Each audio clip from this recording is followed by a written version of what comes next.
Now I'm going to take you through a little bit of a history lesson over the last, say, 20 years or so of how the cybersecurity landscape has evolved. In the earliest times before the public internet, some of the biggest threats that we don't really see that much of today were taken in the form of bank robbers and muggings and forged checks.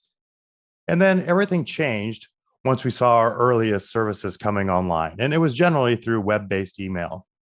And what you were seeing at those times were, phishing attacks where you were trying to, see if you could get someone's username and password. And this was also the earliest attempts at distributing malware through the end user, either by clicking links or attachments or even, malware that would show up in document macros. In the earliest versions of the internet, what you saw are the first generation of services that were going online. You could actually log in and manage your account at your bank, for example. You would be able to go shopping online and use your credit card to pay for things. And this now was the first time where the end user was only part of the equation.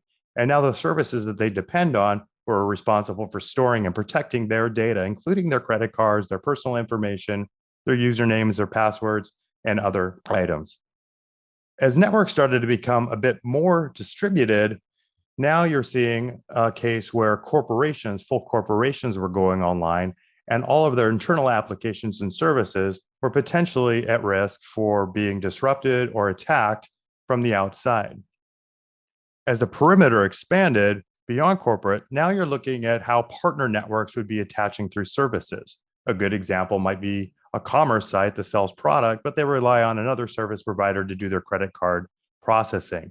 At this point, the ecosystem and the threat landscape becomes a little bit more complex.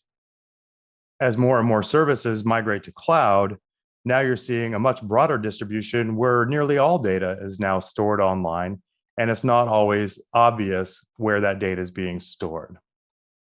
And as we get now to today's world, another threat landscape through that perimeter expansion is through user devices, whether they're home PCs or even our mobile devices that we use for transactions in both our personal lives and our professional lives.